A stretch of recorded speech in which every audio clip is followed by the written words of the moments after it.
Welcome to the Character Factory, where we take fictional characters and build them in Pathfinder 1e.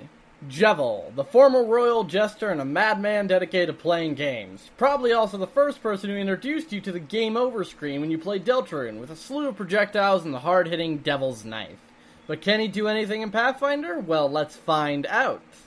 Using 20.5 for the build, strength is a 14. A scythe is not an easy weapon for the weak to wield. Dexterity is also 14, because when throwing people into bullet hell, it works better if you're accurate. Constitution is 16. You lose the game when your HP reaches 0, and you aren't one to lose. Intelligence is 9, just enough to help you keep track of the other player's HP, but ultimately you don't need it for much. You also don't need Wisdom for much, which is why it's a 7. If you got a higher Wisdom, maybe that stranger wouldn't have driven you mad. Finally, Charisma is 14. You were the royal jester before your mind broke, so you must have been funny. Jevil is a devil, but since you can't play the actual spawn of hell, we'll go with the next best thing, a tiefling. Specifically a demon spawn tiefling, because Pathfinder demons are more chaos than devils. Being a pit-born gives you a +2 to strength and charisma and a -2 to intelligence. Like I said, you're strong and funny, and you don't really need to be smart to entertain kings. It also gives you dark vision 60 feet and fiendish sprinter, which gives you a bonus 10 feet to your movement speed during charges, running, or withdraws. Jevil is fast, after all. You get Soul Seer as well, which allows you to use Death Watch at will as a spell-like ability, so you can tell how close others are to losing the game. Finally, you get Fiendish Resistance, which gives you resistance 5 to cold, electricity, and fire. Admittedly, there's little from the game to support this, so just take it as a treat. Your traits are the race trait, Deadly Rush, which gives you a +2 to critical confirmation rolls during a charge attack. You rush in and you hit hard. Next is the magic trait, Arcane Temper, granting a +1 on concentration and initiative. While it didn't land, Jevil did make the first attack in the fight, and since you're going to be in melee a lot, a concentration bonus will be good for spells.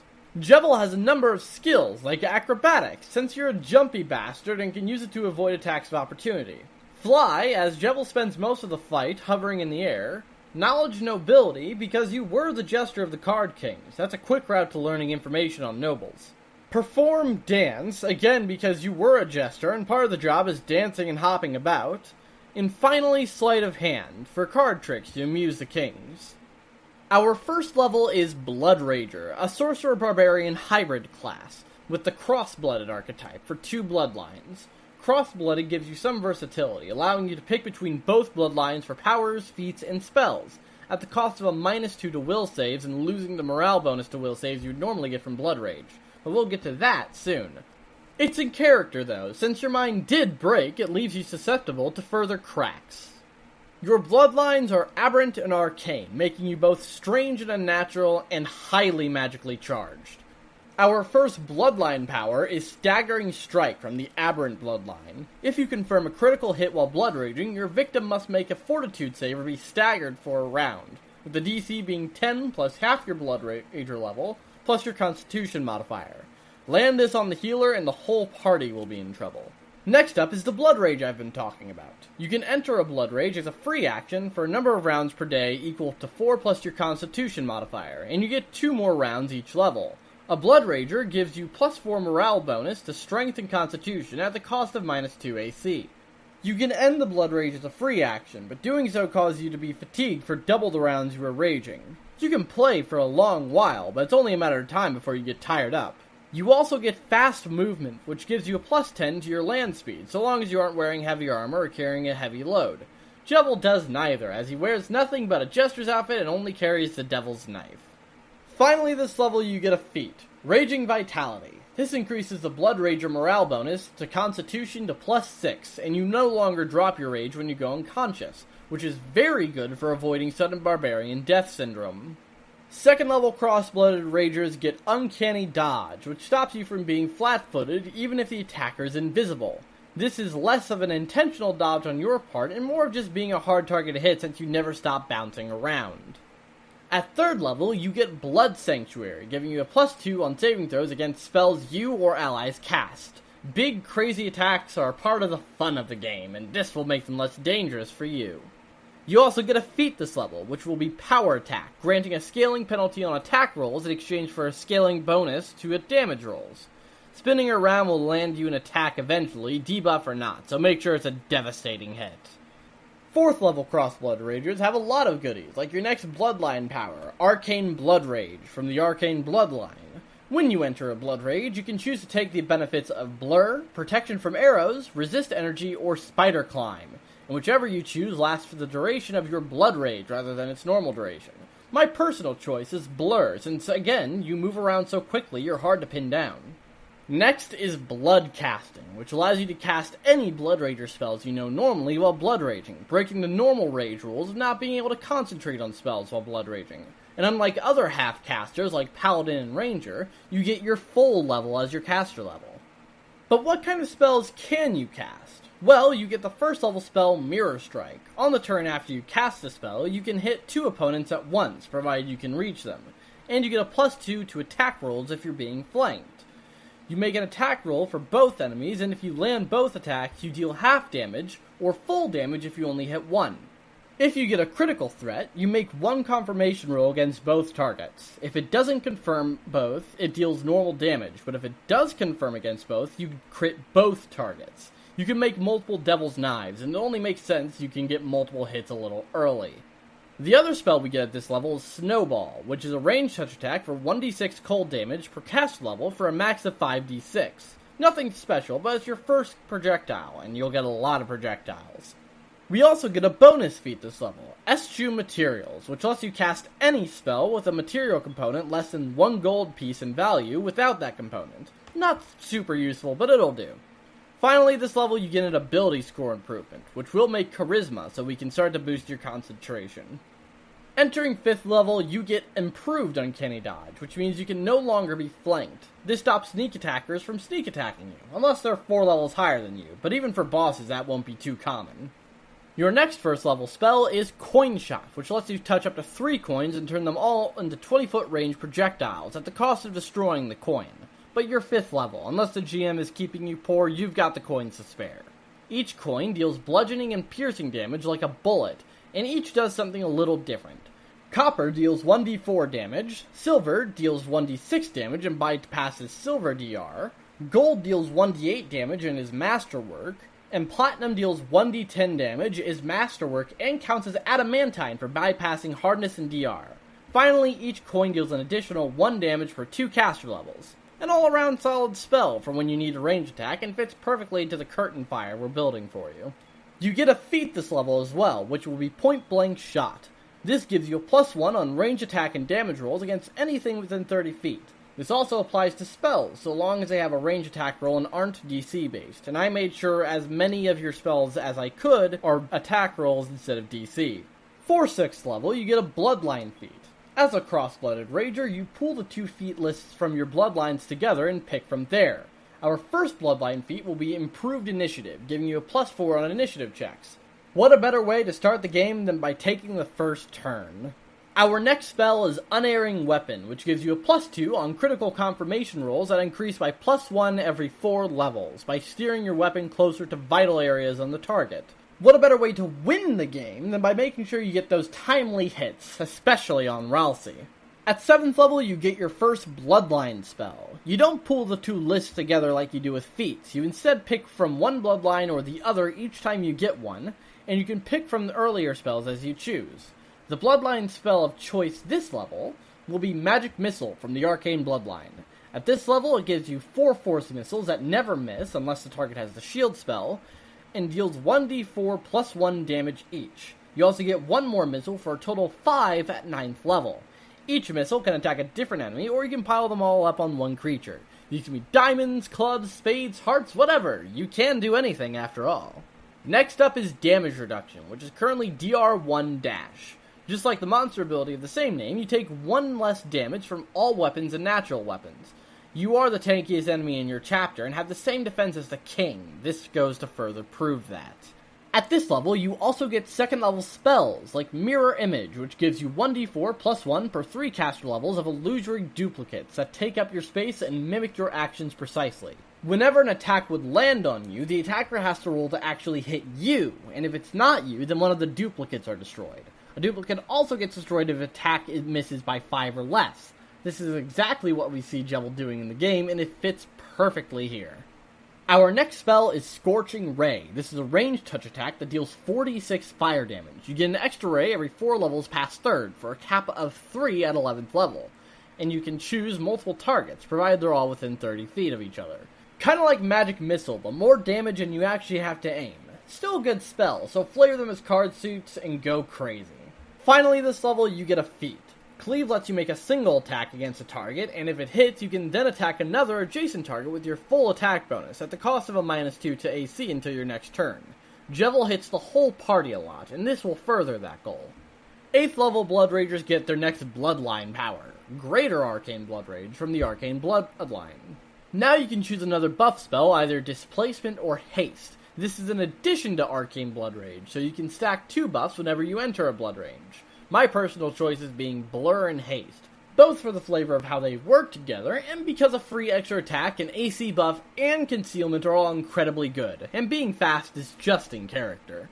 Your next spell is Stone Discus, creating, you guessed it, a Stone Discus, as well as extras at 7th and 11th level.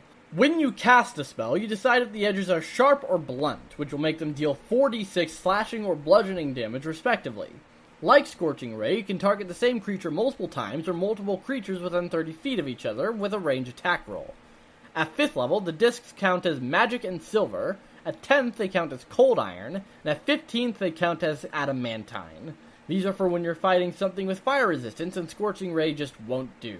They're also easier to shape into card suits than fire. Lastly, this level you get an ability score increase, which will make Charisma again, bringing it to an even number to give you more spell slots and higher concentration checks.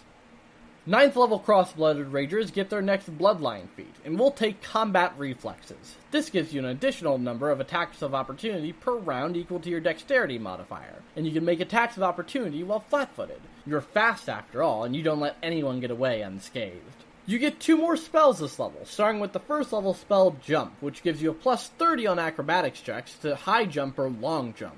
I know I've said it many times now, but you jump a lot. This makes you better at it. If you want a better spell though, Acid Arrow creates an arrow of acid that you fire with a ranged touch attack and deals 2d4 acid damage. If it hits, it sticks to the target and continues to burn them for 1 round every 3 levels you possess, again dealing 2d4 acid damage. No real character significance other than just another projectile. Finally, this level you get a feat. Great Cleave works like Cleave, but you can attack as many times as there are foes adjacent to each other. You can't attack the same person twice, so no spinning in a circle until you miss, but that's still a lot of damage in a single round. Target the whole party and win the game. At 10th level you get another Bloodline spell. See Invisibility does just that. It lets you see anything that's invisible. That stranger opened your eyes to all sorts of terrible things the others simply don't see. Existential Dread aside, you get 3rd level spells now, like Lightning Bolt, which fires a 120-foot line from your fingers that deal 10d6 electricity damage, forcing a reflex save on anyone in the way for half damage. This can even melt some metals and light things on fire. I've tried making most of your spells projectiles, since that's more in character, but you can use this as a part of the final chaos. The other spell you get is Keen Edge, which doubles the critical threat range of a weapon, meaning your scythe now crits on a 19 as well as a 20. Keep in mind that other features that can cause this, like the Keen Weapon enchantment, does not stack on account of the fact that it'd be busted as hell. But hey, maybe your GM likes busted and will let you bring a little more chaos. Finally, this level, your DR increases to 2. 11th level Cross-Blooded Ragers get Greater Blood Rage. The strength and con bonuses you get increase to +6 and +8 respectively, you get a +1 morale bonus to will saves, and you can apply any 2nd level spell or lower to yourself as part of the Blood Rage action. You need the spell slot in order to use it, but if it lasts longer than a round, it instead lasts your entire Blood Rage, which is double the length of your round per level spells. You have a couple options, but I'd choose Mirror Image to make yourself an even harder to hit. For your 3rd level spell, take Fly, which gives the subject a 60-foot fly speed and good maneuverability for 1 minute per level, or 40 feet if the subject is wearing medium armor or carrying a medium or heavy load. It also gives the subject a Fly bonus equal to half your cast level. If you're in the air when the spell ends, you descend 60 feet per round for 1d6 rounds, and fall if you're still in the air after that. Jevil can fly. It's not something you see talked about much, but he starts floating as soon as the fight begins. We get a feat this level as well, that being Surprise Follow-Through. When you use the Cleave feat, the second opponent you hit doesn't get his dexterity to AC, but the ones you hit with Great Cleave are fine. No one expects you to hit as hard as you do, as often when fighting you the first time. At 12th level, you get your next bloodline power, Unusual Anatomy, from the Aberrant bloodline. When you get hit with a crit, there's a 50% chance for it to simply fail and deal damage normally. Again, you're so wildly unpredictable that people don't even know how to hit you right.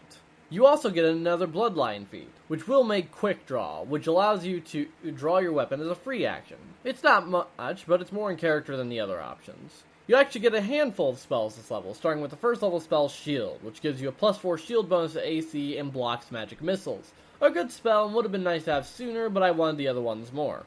Your second level spell is Molten Orb, which you throw as a splash weapon that deals 2d6 fire damage. Everything within 5 feet of where the orb lands takes 1d6 damage with a reflex save for half. Everything that fails its save is set on fire for another 1d6 damage for the next 1d3 rounds, unless sufficiently cooled. You're very good at causing panic, and what a better way to cause panic than by setting someone on fire? Your third level spell is Air Geyser, which deals 2d6 bludgeoning damage and knocks a target a number of feet in the air equal to 5 times your cast level, which at this level is 60 feet.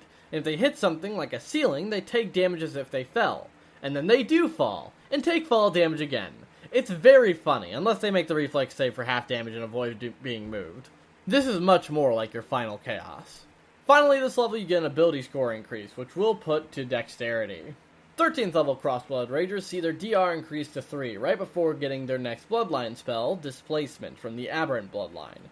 This spell makes it look like you're 2 feet away from where you actually are, giving anything trying to hit you a 50% chance just to miss, as if you had total concealment. You bounce around and fade in and out of reality so much it can be hard to tell where exactly you are. You also get 4th level spells now, like Greater Flaming Spear, a spongy ball of fire that rolls around at 30 feet per round that you direct with a move action. It can jump 30 feet in the air, deals 66 damage when it rolls into a creature's space, with a reflex save to negate the damage, and forces a creature to make a second reflex save to avoid catching fire if they do take damage. Your next spell is Ball Lightning. This creates, you guessed it, a ball of lightning. Well, there's 3, actually, as well as one more at 15th and 19th level. Each ball flies at 20 feet per round and have perfect maneuverability. You can use a move action to direct the balls. When a ball enters a creature's square, they take 3d6 electricity damage with a reflex save for half, and creatures wearing metal have a -4 to that save. With these spells, you can really round out the carousel now. Next is this level's feat, which is Improved Surprise Follow-Through. This works like Surprise Follow-Through, except now you deny all creatures after the first their dexterity bonus to AC when you use Great Cleave. At 14th level, you get Indomitable Will, which gives you a +4 on will saves versus enchantment effects while blood raging, and this stacks with the morale bonus you normally get from blood raging. Your mind is so incredibly broken that others can't even figure out how to get into your head. Your spell this level is Furious Fire Barrage. You summon a ball of fire in your hand, which you can throw 300 feet as part of the casting the spell, and deals 10d6 damage to everything within 10 feet, with a reflex save for half damage. For the duration of the spell, 1 round per level, you can keep summoning balls of flame, with each one after the first being a standard action to throw. If you're under the effects of Calm Emotion or similar spells, you can't summon extra balls as it's based on your anger. But who carries Calm Emotion? Use your Raging Insanity to hurt everyone in your way. At 15th level, you get your next Bloodline feat, Great Fortitude, which just gives you a +2 on Fortitude saves. Nothing special, but a higher saves always help.